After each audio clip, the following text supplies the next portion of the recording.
Assalamualaikum warahmatullahi wabarakatuh. Perkenalkan, nama saya Vita Erlina dengan NIM 19206241017 dari kelas MBKM Mata Kuliah Kebijakan Sosial. Apa yang dimaksud dengan kebijakan inklusif?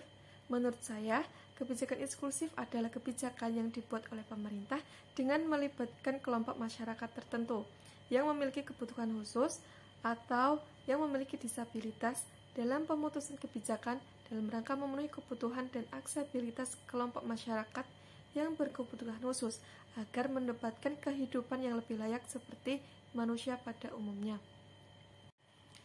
Mengapa dibutuhkan kebijakan inklusif yang berdasarkan evidence-based policy?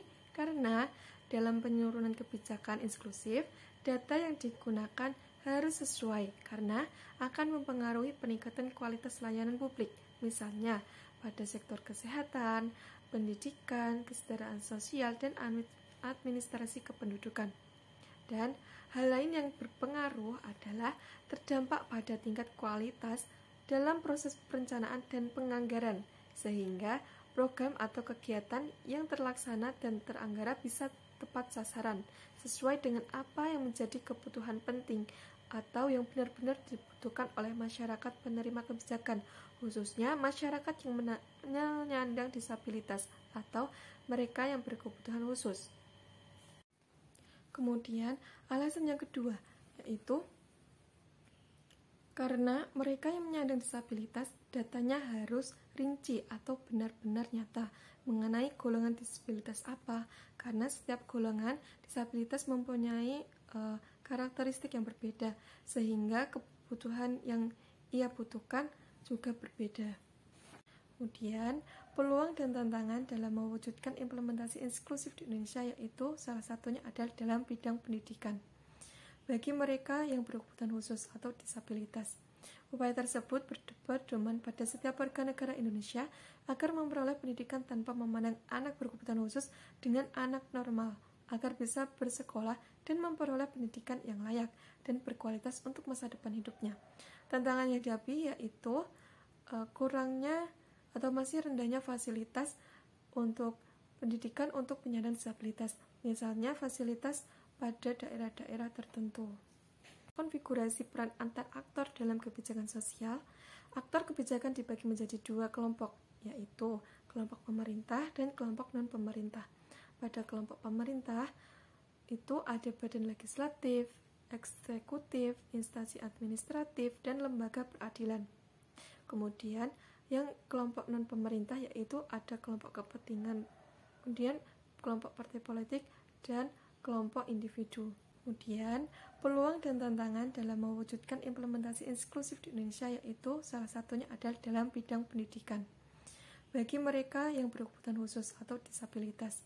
Upaya tersebut berpedoman pada setiap warga negara Indonesia agar memperoleh pendidikan tanpa memandang anak berkebutuhan khusus dengan anak normal, agar bisa bersekolah dan memperoleh pendidikan yang layak dan berkualitas untuk masa depan hidupnya. Tantangan yang dihadapi yaitu kurangnya atau masih rendahnya fasilitas untuk pendidikan untuk penyandang disabilitas, misalnya fasilitas pada daerah-daerah tertentu. Kemudian bagaimana dinamika konfigurasi peran antar aktor dalam kebijakan sosial? Aktor kebijakan dibagi menjadi dua kelompok, yaitu kelompok pemerintah dan kelompok non-pemerintah. Pada kelompok pemerintah itu ada badan legislatif, eksekutif, instansi administratif, dan lembaga peradilan. Kemudian yang kelompok non-pemerintah yaitu ada kelompok kepentingan, kemudian kelompok partai politik, dan kelompok individu. Kemudian, Long dan Block menyatakan dalam modul orientasi aktor ini, pola organisasi sosial dan mekanisme kerja serta hasil-hasilnya merupakan dampak dari interaksi, negosiasi, dan perjuangan masing-masing aktor yang terlibat di dalamnya. Orientasi tersebut tidak hanya sekedar interaksi atau pertemuan tatap muka secara langsung, melainkan juga harus didukung oleh situasi atau suasana afeksi yang mampu mendukung aktualisasi dari masing-masing aktor yang terlibat. Kemudian hubungan antar aktor, pandangan bahwa aktor individual terikat dalam proses kebijakan, apakah aktor lapangan atau staf ahli dalam pemerintah. Dianggap memiliki diskresi dan pilihan dalam tindakan mereka, walaupun tindakan tersebut terjadi atau terlihat dalam setting budaya dan kebijakan sosial. Dan saya dari kelompok 5, kebijakan sosial yang beranggotakan Rizky Bintang Angkasa, Indah Kurniasari, Gita Anggraini. Kami mengangkat tema mengenai monitoring dan evaluasi kebijakan sosial, yaitu BPNT dalam penanganan kemiskinan di Kota Batu. Kemiskinan merupakan masalah yang sangat serius karena membuat banyak masyarakat Indonesia mengalami kesulitan dalam pemenuhan kebutuhan perekonomian mereka. Melalui Ratas pada 16 Maret 2016, sebuah arahan Presiden dijelaskan bahwa bantuan sosial diberikan secara non-tunai atau BPNT. Dengan adanya program BPNT ini bisa mengurangi beban pengeluaran kebutuhan produk keluarga miskin dan juga sebagai perlindungan sosial dan penanggulangan kemiskinan. Kemiskinan di Indonesia dan negara lainnya menjadi hal yang perlu sangat-sangat diperhatikan karena kemiskinan yang merupakan salah satu masalah yang paling serius.